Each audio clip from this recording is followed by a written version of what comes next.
तो स्वागत है आपका इस नई वीडियो में। तो फाइनली यहाँ पर जेजेके के सीज़न 2 का 3rd एपिसोड आ चुका है और ये इस सीज़न का मच अवेटेड एपिसोड है। वीडियो की शुरुआत में रिको मतलब स्टार प्लाज्मा वेसल को पानी में दिखाया जाता है। तभी उसे एक मैसेज आता है, इससे हमें पता चलता है कि कुरोई को किडनैप कर लिया गया है। तभी हमें एक पास का सीन दिखाया जाता है, उसमें कुरोई गेटो को बोल रही होती है तुम फास्ट हो, तुम पहले जाओ। तो प्रेजेंट में गेटो सबसे माफ़ी मांग रहा होता है। अब यहाँ पर ये तीनों बात कर रहे होते हैं, मतलब रिको, गेटो और गोजो। तो बेसिकली यहाँ पर रिको कहती है कि मेरे मर्ज से पहले मैं एक बार कुरोई से मिलना चाहती हूँ। तो अभी यहाँ पर हमें एक बीच का सीन दिखाया जाता है जहाँ रिको और गोजो मस्ती कर रहे हैं। तो अभी तुम यहाँ पर कंफ्यूज मत हो जाना। तो अभी ये सब लोग एक ओकिनावा शहर में। अभी यहाँ पर क्यों है, इसलिए क्योंकि यहाँ पर ही कुरोई को किडनैप करके रखा हुआ था। तो अभी अपने कुरोई को छुड़ा लिया गया है। अभी यहाँ पर कुरोई कह रही होती है कि वो बहुत ही एम्बेरस है क्योंकि स्टार रिलीजन ग्रुप के एक आदमी ने उसे बेवकूफ़ बनाया, जो कि सॉर्सरर भी नहीं था। तो गेटो कहता है कि मैं इसे समझता हूँ क्योंकि एक एम्बुश था। तो एम्बुश का मतलब मुझे मालूम नहीं, मैंने नारुतो में सुना था। तो अभी यहाँ पर हमें वो सीन दिखाते हैं जब गोजो की एंट्री होती है और कुरोई को छुड़ा लेता है। तो कुरोई कह रही होती है कि मुझे अभी भी याद नहीं आ रहा मुझ पर कैसे अटैक हुआ था। अब वो कहती है तुम लोग सब प्लेन से आए हो, तुम्हें कोई एनिमी दिखा? तो यहाँ पर गेटो कहता है सातोरू के पास अच्छी आंखें है, उसने पैसेंजर और क्रू को चेक किया है और फ्लाइट के समय पर गेटो का कर्स स्पिरिट प्लेन के बाहर ही होता है।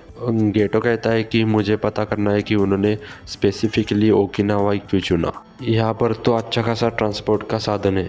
तो कुरोई कहती कि क्या वो एयरपोर्ट पर कब्जा नहीं करेंगे? तो गेटो यहाँ पर कहता है कि यहाँ पर हम अकेले नहीं है। तो यहाँ पर 2 फर्स्ट ईयर स्टूडेंट्स दिखाए जाते हैं, उसमें से एक कहता है कि मैं बहुत ही एक्साइटेड हूँ, मैं मेरे पावर गेटो को दिखाना चाहता हूँ और सीनियर्स बहुत मेहनत कर रहे हैं वेसल गर्ल को बचाने के लिए। यहाँ पर कुरोई कहती है क्या हमारा यहाँ पर आना ठीक है? गेटो कहता है ये सातोरू का सजेशन था, वो अपनी तरीके से रिको की केयर कर रहा है, अब हमें यहाँ से जाना चाहिए। गेटो कहता है सातोरू टाइम हो गया। इससे रिको थोड़ी उदास हो जाती है, इसलिए सातोरू कहता है हम कल सुबह चलेंगे। अब यहाँ पर गोजो कहता है टोक्यो से यहाँ पर कम कर्स यूजर्स है और अच्छा होगा अगर रिको की बाउंड्री फ्लाइट में ही ख़त्म हो जाएगी। तो गेटो कहता है कल से अभी तक तुमने अपना कर्स टेक्निक बंद नहीं किया है, तुम सोए भी नहीं हो, क्या तुम आज भी सोना नहीं चाहते हो? क्या यह अच्छा नहीं होगा अगर हम हाई स्कूल चले जाए? तो गोजो कहता है इट्स फाइन, और तुम भी यहाँ पर हो। अब यहाँ पर सब लोग बोट से जा रहे होते और नई नई जगह पर घूम रहे होते हैं। अभी फाइनली ये लोग स्कूल के बैरियर के अंदर आ चुके होते हैं। अब गेटो कहता है सातोरू ग्रेट जॉब, और गोजो कहता है मैं इसके बाद बेबी सिटिंग नहीं करूँगा। तभी अचानक से एक शॉट सातोरू के चेस्ट से बाहर आ जाती है। फाइनली तोजी ने अटैक कर दिया होता है। गेटो कहता है इम्पॉसिबल है, स्कूल के बैरियर के अंदर। गोजो कहता है क्या मैं तुमसे कभी मिला हूँ? तोजी कहता है सेम है, क्योंकि मैं भी नाम याद नहीं रख पाता। वो बताता है एक बार मैं उस बच्चे को देखने के लिए गया था जिसके पास 6 आइज थे, जो गोजो फैमिली में जन्मा था। यहाँ पर हमें बचपन का गोजो दिखाया जाता है। यहीं पर वो गेटो को मुड़ के देखता है। तोजी कहता है ये पहली और आखिरी बार था जब किसने नोटिस किया था कि मैं उनके पीछे खड़ा हूँ। जब तक तुम डल नहीं पड़ जाते तब तक मैंने तुम्हारे स्पिरिट को वीक किया।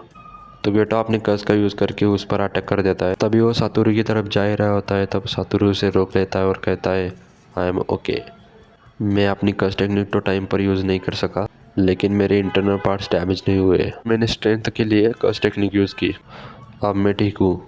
तुम मेरी चिंता मत करो और उन दोनों को बचाओ, तुम लोग पहले मास्टर टेंजन के पास जाओ। यहाँ पर गेटो थोड़ा सोचता है, फिर दोनों को लेके चला जाता है। अब गोजो फाइट के लिए तैयार हो जाता है और कहता है ये वो शॉट नहीं है जिससे इसने मुझे पहले हिट किया था, और वो कर्स स्पिरिट कहाँ से आया, मैं इसको समझ नहीं पा रहा। अब तोजी कहता है कि यहाँ पर स्टार प्लाज्मा वेसल नहीं है, मैं तुम्हें उसके साथ ही मारना चाहता था। गोजो कहता है बेवकूफ़, उस पर लगी हुई बाउंड्री ख़त्म हो चुकी है।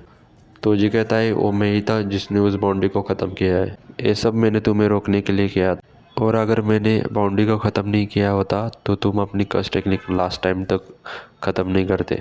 तो अब यहाँ पर गोजो उस पर हमला करता है। तोजी यहाँ पर बहुत ही फास्ट होता है। गोजो कहता है सिर्फ फास्ट ही नहीं, इसके पास कर्स एनर्जी भी नहीं है और इसके पास सिर्फ फिजिकल एबिलिटी का टैलेंट है। तोजी की स्पीड इतनी ज़्यादा होती है कि वो वहाँ से गायब भी हो जाता है। तोजी यहाँ से वहाँ पेड़ पर से कूद कर जा रहा होता है और उसकी स्पीड बहुत ही ज़्यादा होती है और वो फाइनली गोजर पर अटैक करने ही वाला होता है। तभी गोजो अपनी पावर से उसको रोक लेता है और बहुत दूर फेंक देता है और कहता है जो लोग मुझे जानते हैं वो मुझ पर ऐसे हमला नहीं करते। क्या ये तुम्हारा कर्स टूल, तुम्हारा ट्रम्प कार्ड है? आई एम सॉरी बट मैं तुम्हें अब मेरे और करीब नहीं आने दूंगा। अभी यहाँ पर तोजी के पास कर्स एनर्जी नहीं है, इसलिए गोजो उसकी प्रेजेंस फील नहीं कर सकता। और वो कहता है उसके कंधे पर जो कर्स स्पिरिट थी उसको मैं ट्रैक कर सकता हूँ। तो यहाँ पर गोजो अपनी पावर यूज़ कर देता है जैसा सीज़न 1 में देखा था, और ये पूरे एरिया को ही ख़त्म कर देता है और कहता है अब ये चुप कर मुझ पर अटैक नहीं कर सकता। तभी यहाँ पर इंसेक्ट का झुंड आ जाता है जो गोजो को घेर लेता है। इसकी वजह से गोजो तोजी को नोटिस नहीं कर सकता है और वो दोबारा अपनी पावर यूज़ नहीं कर सकता है। तभी गोजो कहता है नहीं, उसका टारगेट तो आमा नहीं थी। अब तोजी गोजो पर ऐसे कर्स टूल से अटैक करता है जिसको गोजो की 6 आइज भी नहीं सेंस कर सकते। फाइनली वो गोजो की नेक पर अटैक करता है, फिर गोजो पर अटैक करे ही जा रहा था। बाद में उसकी लेग पर अटैक कर देता है। यहाँ पर वो इतने अटैक किए जा रहा था कि गोजो मर सा जाता है। फाइनली यहाँ पर हमें एक ऐसा सीन दिखाया जाता है जहाँ पर गोजो नीचे गिरा हुआ है। अब यहाँ पर गेटो रिको और कुरोई को लेकर मास्टर टेंजेंट के पास पहुँच जाता है। अब यहाँ पर कुरोई रिको को छोड़ के चली जाती है। बाद में यहाँ पर हमें उन दोनों का सीन दिखाया जाता है। गेटो कहता है यहाँ पर मास्टर टेंजेंट रहते हैं, यहाँ पर वही लोग अंदर जा सकते हैं जो इनवाइटेड है। गेटो कहता है यहाँ पर एक बैरियर है जो स्कूल के बैरियर के जैसा नहीं है, एक स्पेशल बैरियर है। मास्टर टेंजेंट तुम्हें तब तक प्रोटेक्ट करेंगे जब तक तुम मर्ज नहीं हो जाती। और गेटो कहता है क्या तुम अपने घर जाना चाहती हो मिस कुरोए के साथ? जब हमने इस मिशन के बारे में सुना था तब हमारी इंस्ट्रक्टर ने इस मर्ज को इरेज कहा था। यहाँ पर उनका टीचर भी इस बात से सहमत नहीं होता है और उन्होंने कहा था हमें इस मिशन के लिए गिल्टी फील करना चाहिए। अब यहाँ पर हमें एक पास का सीन दिखाया जाता है जहाँ पर गोजो और गेटो चलते जा रहे होते और गोजो कहता है अगर स्टार प्लाज्मा मिसाइल ने मर्ज करने से मना कर दिया तो गोजो कहता है हम मर्ज नहीं करेंगे। गेटो कहता है क्या ये सही रहेगा? शायद हमें मास्टर टेंजेंट से फाइट करनी पड़े। गोजो कहता है क्या तुम डर गए? चिंता मत करो, कुछ तो रास्ता निकल आएगा। यहाँ पर प्रेजेंट में गेटो कहता है हम यहाँ पर सबसे स्ट्रांग है, तुम कोई भी चॉइस लेगी हम तुम्हारा फ्यूचर सिक्योर करेंगे। तभी रिको कहती है मैं जब से पैदा हुई हूँ मैं तब से स्पेशल हूँ, मुझे कहा गया था कि मैं दूसरों से अलग हूँ और मैं सैड और लोनली फील करती थी। और वो कहती कि मैं अभी भी सबके साथ बहुत ज़्यादा टाइम स्पेंड करना चाहती हूँ, मैं उनके साथ बहुत घूमना चाहती हूँ। तभी यहाँ पर गेटो उसको घर चलने के लिए बोल ही रहा होता है। तभी अचानक से रिको के सर में कुछ लगता है। रिको नीचे गिर जाती है और गेटो को समझ नहीं रहा होता है कि ये क्या होगा। अब यहाँ पर तोजी गन लेके आ रहा होता है। तब गेटो कहता है तुम यहाँ पर क्यों हो? तो तोजी कहता है क्यों मैंने सातोरू गोजो को मार दिया। अब यहाँ पर गेटो बहुत ही गुस्से में होता है और अपनी सारी का स्पिरिट को बाहर निकालता है और उस पर अटैक करने के लिए तैयार हो जाता है। और इसी के साथ यहीं पर ये एपिसोड ख़त्म हो जाता है और ये सीज़न 2 का सबसे अच्छा एपिसोड था।